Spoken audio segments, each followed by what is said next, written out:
What's up, guys? Dylan Rush from Cage Side Press, joined today by a combat athlete, boasting an 11-4 professional record, former LFA champion, fighting for the Karate Combat lightweight title on May 20th at KC39 in Miami, Florida. Mr. Bruno the Tiger Souza. How you doing, Bruno? I'm doing good, sir. Thank you for having me. I always love to talk about fighting in general, MMA, karate combat now.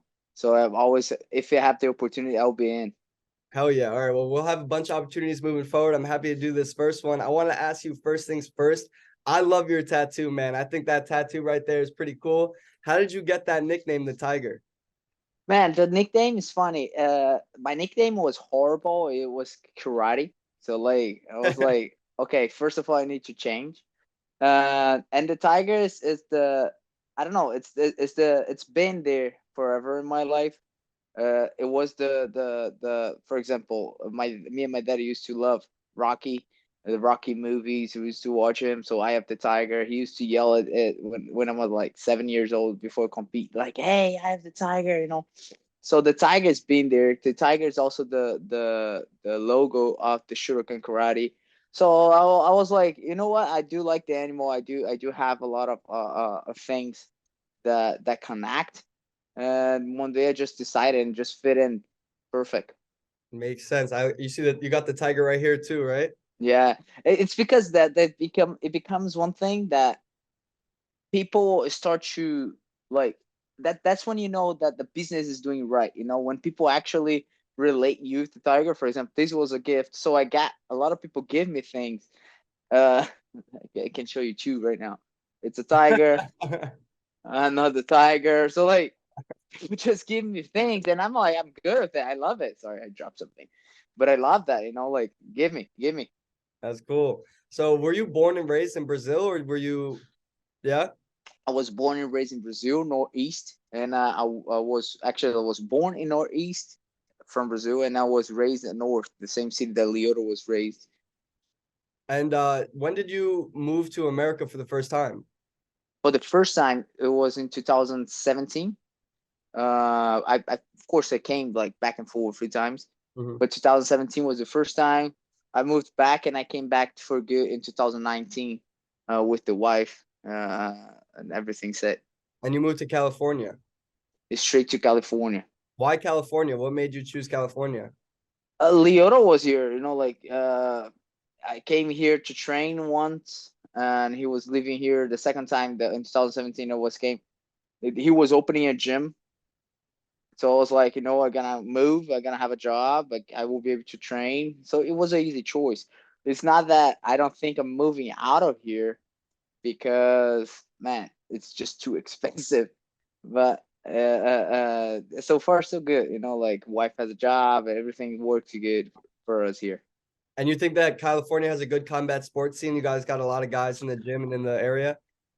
Now the gym is it's just crazy. Like the amount of people, of talented people or different people. That's what you want when you were training for MMA, for example. You want people that give different looks. Hmm. Like you want an all American wrestler, but you also want a black belt jiu-jitsu high level. You want a really good kickboxer, and we have that here. If you don't have at your gym, not my case because I do believe we are pretty complete. But if you don't have it in your gym, that is another friend that can give you the look. Like there's a lot of people. I think both bass scenes are here and Miami, and like even Orlando a little bit, but I would say Miami because like Miami has a bunch, even better than here. There's a bunch of gyms over there. A bunch of teams. What got you into combat sports originally? We're gonna go way back. Was it like your father who was it, or what was it that got you into the sports? So, like any kid with 3 years old, my parents put me in judo just to like burn energy. And as I said, I was born in one place. When we moved to the second place, I start training judo at Machida's gym, and I used to see my dad training karate, and I asked it for karate to start training karate. And since I was like 4 years old, I used to like to go to competitions, to test myself. And what happened is that I was competing at a point karate and judo. and it just like was not good enough in judo, and I was winning karate, and I was like, you know what? I don't actually like judo just because I was losing, and I decided to go through karate. Then Lyoto Machida came up, and everything is story. Like when he does what he does, he was undefeated world champion, knocking out everybody. You just think that you can do it because it was so close. You're like, oh, if he can do it, I can do it. How much do you credit him for your success within the sport, and how much does he influence you throughout your career? Like everything. Like I, it's impossible to not say that if it wasn't for him, if he didn't do what he did, I was not doing it, because 100%. I was lucky enough to be around when he start his career. I remember he bringing back from Japan from his first fight his a VHS so we could watch the fight, So like everything that he did, he made it look possible, and he actually changed the whole MMA scene from the place that we are from. Everybody started loving MMA. Everybody started watching MMA. Everybody started training MMA. So the amount of people that fought, and I would say even more technical, more talented than I am, and gave up because it's. I tell Lyoto, yo, you did a really bad problem for us because you made it look easy, Mm-hmm. and when we come out here, it's not easy at all, you know. And so he made it look possible, something that nobody actually thought about. So I started because of him, and nowadays we have such a good relationship that like we plan things together. We like he take care of me. Like I tell, he's my guide, right? Like what do you think? I do whatever he tell me to do. I got to ask about three more people real quick, how they've influenced you, what you can tell me about them. Number one, Ozzy Diaz. What can you tell me about that guy, how he's helped you? Oh man, he's my man. Like he just texted me right now. It's not only training partner. He's being doing the head coaching pretty much, him and my coach Guido.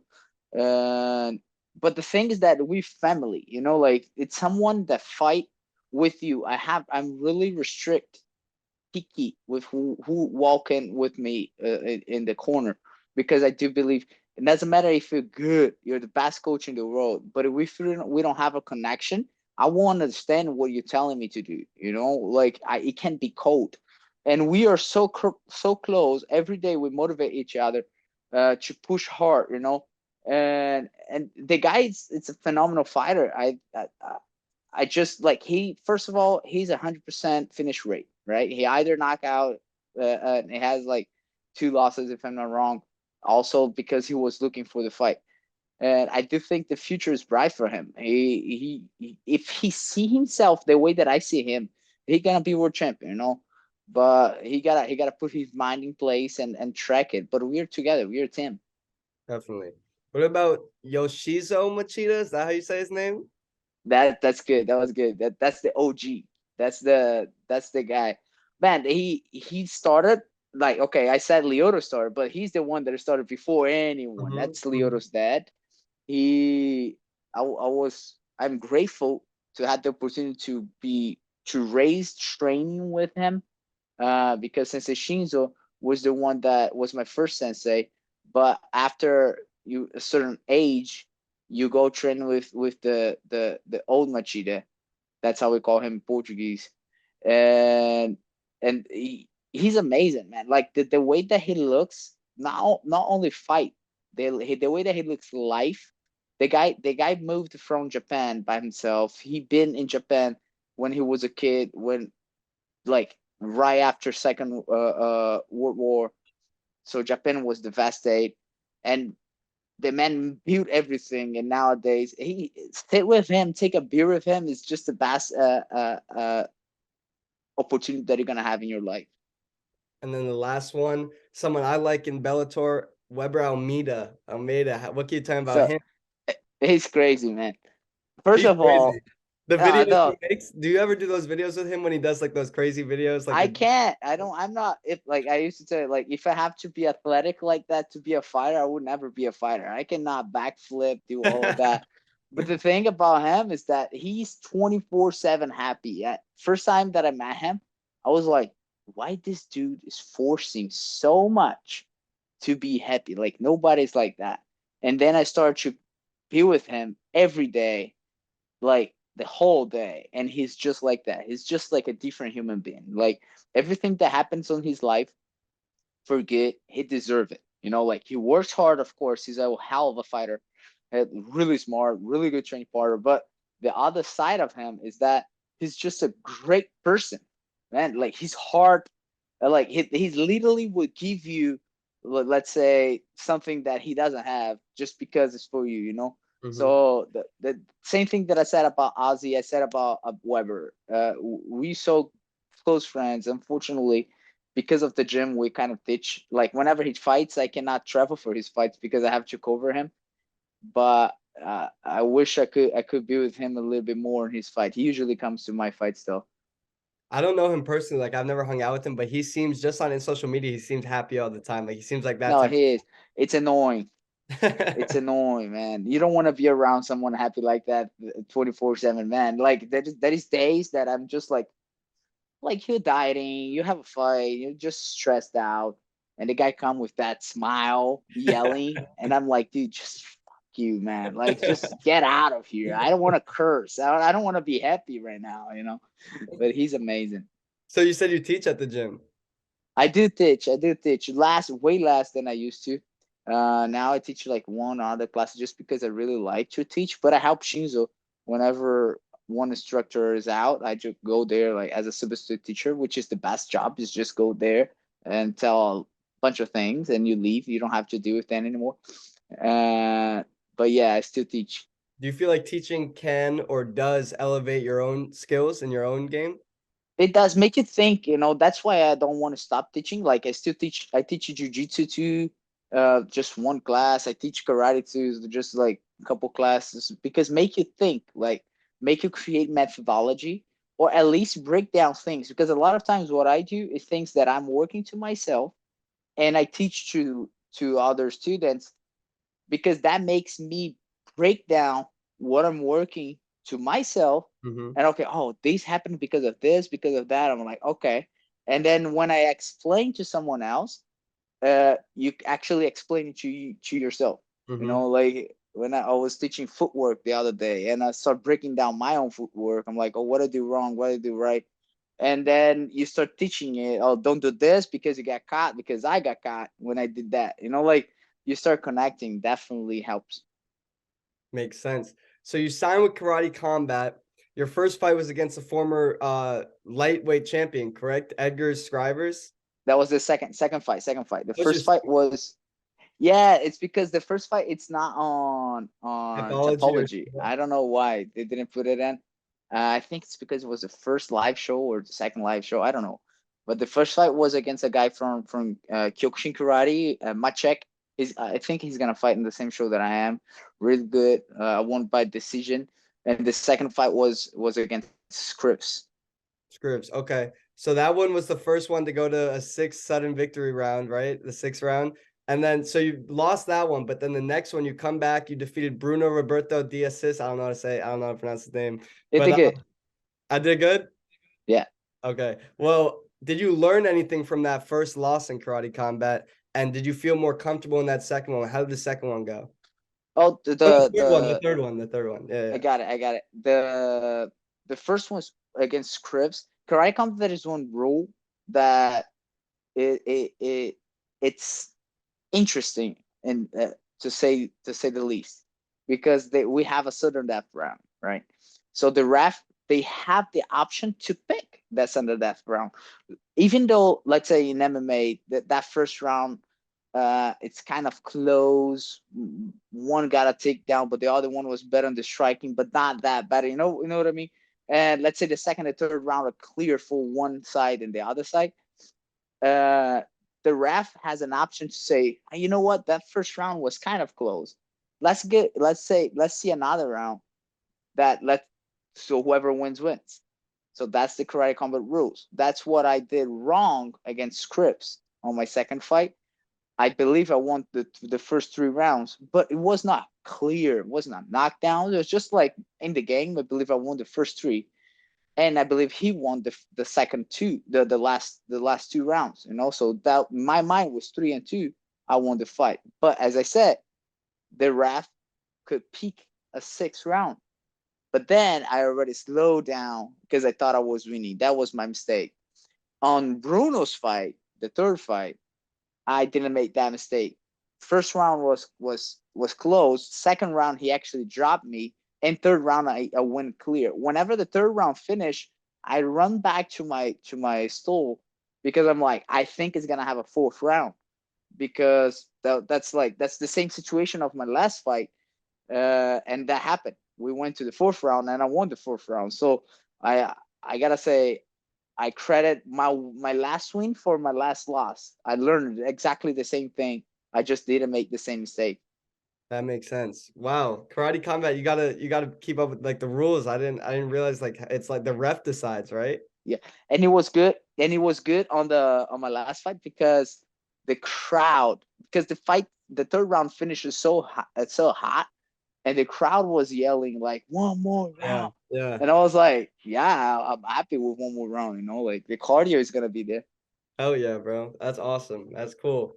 Uh, so now you're fighting Luis Hocha for the Oh belt. shit, yeah, yeah. Hocha. That's good. That's good. That's good. Okay, good. I'm getting better. Luis Hocha for the belt. What makes this a stylistic matchup for yourself? I know you wanted the belt, you want the championship, so it makes sense why you wanted to fight. But what makes this a good fight for yourself? Now the Luis Vito is a really good fighter. We talk shit for each other, but we're friends. And so that makes it's even more interesting because Mhm. I tell people like it's not because I like you or I hate you. I'm just gonna try to beat you up the same way. Doesn't matter if I love you or I hate you. But against Luis, he's a really good striker, really good, powerful. You mentioned Weber, and what I tell about Luis is that it's not easy fight at all. But I don't believe he brings to the table anything that I'm not used to, right? I think he kind of moves like Lyoto and he attacks like Weber, but Weber is bigger and faster and powerful, more powerful. Again, I'm not saying that it's an easy fight. Weber already knocked me out, like so that can happen in a fight. I just mean that it's nothing new. Whatever he does, I'm used to. It's different than Bruno's fight. Bruno, my last fight, he was completely off, completely awkward, like nothing that I ever saw before. Like his punches came in the different angles. He was always like punching and spinning back fist and spinning heel kick, like whatever. That's different, because you get caught when you're not expecting. When you against Luis Vito, what I believe the style is good is that his style is something that I'm used to. I was raised with, and I don't believe I am something that he's used to. This is going to be your fourth fight with Karate Combat, not the third. How are you feeling about the promotion? How do you feel like your treatment is within the promotion? Are you happy with Karate Combat overall? No, I'm happy, really happy with Karate Combat. The promotion is amazing. Work with them is so good. All the team and the backstage. Usually, I try to hang out as much as I can with them because they are really nice people and really, really good. In what they do. You know, um, I can name a bunch of people on the backstage. Like you guys don't even know them, but they are the one that make the show run, Mhm. and I'm really happy with them. I do miss MMA. I gotta say, I do miss the for example the grappling, all the attention, everything from MMA. But I'm happy with Korea Combat too. I gotta ask you about this, the pit. So this is like I said, my second Karate Combat interview. I interviewed Ross Levine last week. So I was just so curious. Ross doesn't know anything about Korea Combat. Like Yeah. joking. Nice guy, nice guy. Bro, how do you don't have a pit in your gym? So how do you like get it doesn't matter, it doesn't affect anything? It matter. It It matters. matters, The right? they imagine like this. For example, at least me, I used to fight in the outside, right? Of let's say the cage. Like, I Mhm. used to fight in the cage, and I don't mind. I like to fight there.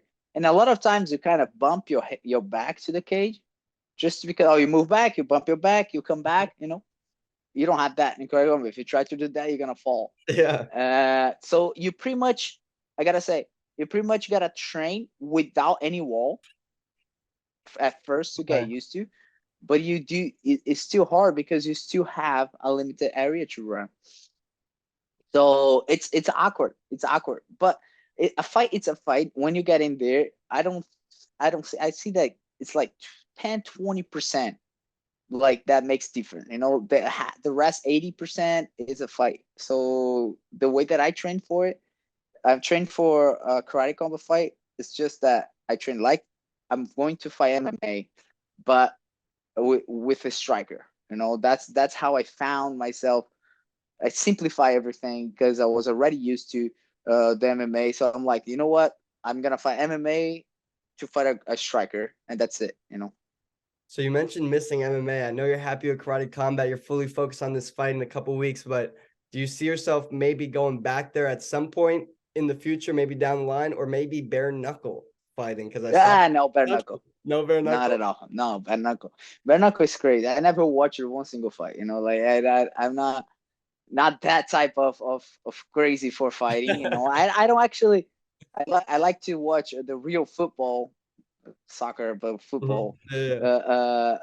more than watching MMA. Of course, I watch the big fights, or the guys from our weight class that I kind of get a little bit more of attention, catch a little bit more of my attention. But bare knuckle is way too crazy. I broke my hand fighting MMA. Imagine without any glove. You saw what happened But to I Luke do. Rockhold, right? Yeah, I saw his teeth. I'm like, nope, nope, not happening. And I do see myself in MMA. I'm too young. I'm 27 years old. I just turned 27, so I have so much time in the Mhm. future to do everything that I want. There is people that, with my age, didn't even start to fight and became champion. And look at how many experience I have throughout my career that I could just reset and restart right now and do everything again. Makes sense. Would you want to see Luke Rockhold come to Karate Combat though?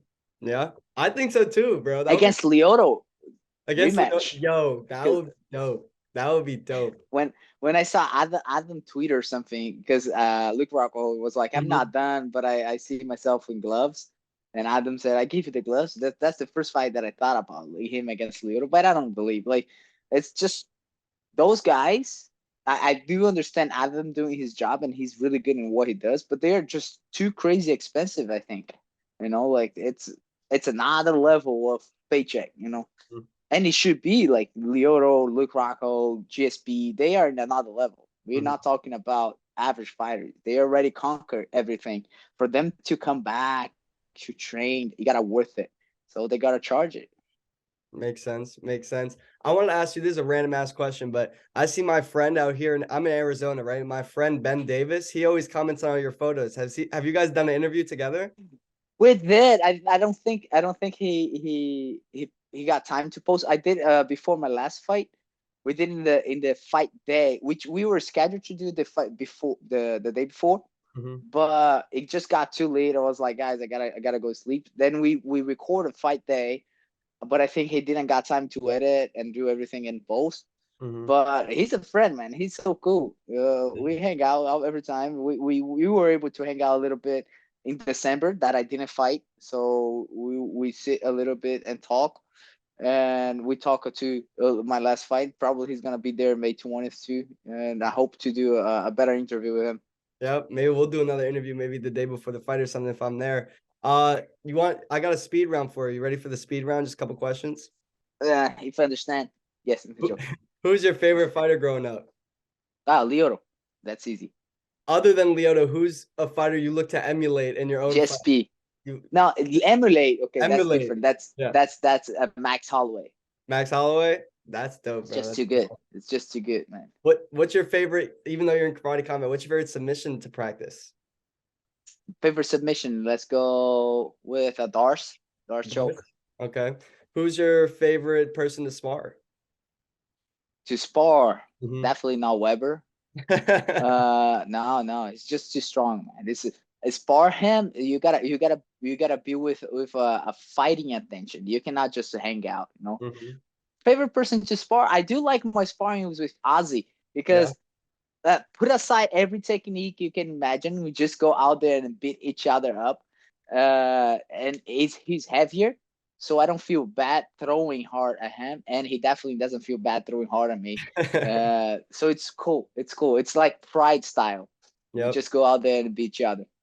All right, last one for the speed round. What's the dream fight for you? It doesn't have to be someone in karate combat. It doesn't even have to be a current fighter, just someone That's ever. easy. And You where? just said it. Max Holloway. Max I Holloway? did. I think the volume and the like the pace of the fight would be crazy. Like a 5 round fight. Like I'm a guy that I do have a gas tank. I do believe that Max Holloway has a crazy output. But that's my dream fight, and now it's always gonna be until I fight him. And he's young, so I might be able to reach him at some point. Anything can happen. That could happen, man. And then I'll look back at this interview like this is what he wanted. Where would you want to do Yeah. it? Brazil or Hawaii? Hawaii. I've been in Brazil. I've never been in Hawaii. Yeah. No. All right, I just got two last questions for you. I know you're a busy man. What are your goals for 2023 in total? Are you looking to have another one or two fights after this? What are the goals for this year? Man, I'm a guy. I really like to be active. I fought back to back last year. That's my second fight in the second show. In the last five shows that Karate Combat made, this is the fifth.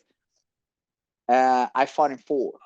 So that's the only one show that I didn't fight since I got signed. So I want to fight, man. That's what I like. I enjoy fighting. I want to fight as much as possible. My goal is to be champion. Luis Vito.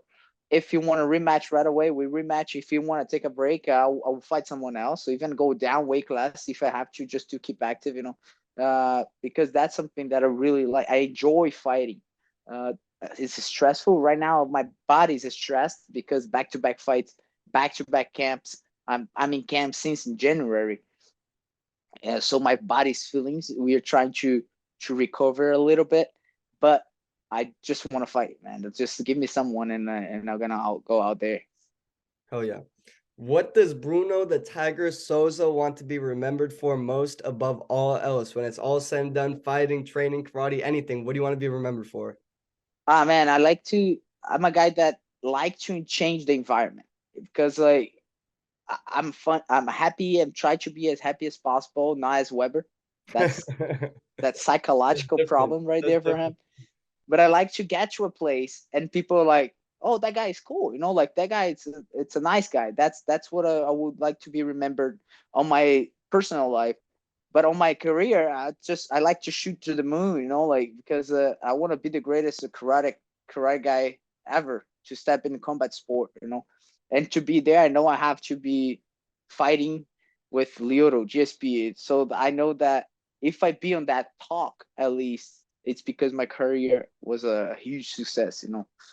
Why Makes not? sense. Makes sense. And you want to be a positive influence on those around you. That's very respectable, admirable. All right, last one. I said that was the last one, but this is the last one. A message to your fans. Why should fans tune in to KC39 on May 20th in Miami, Florida? And maybe a message for Luis Victor Hocha.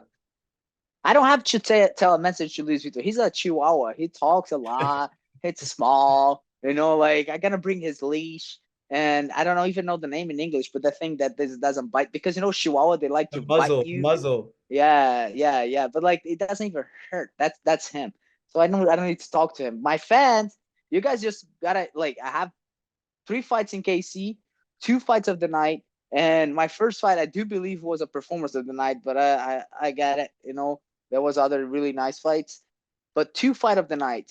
You just gotta watch it and tune in and watch one more fight of the night. And if they want 6 rounds, I'm gonna go for 6 rounds. Luis Vito's not ready for that.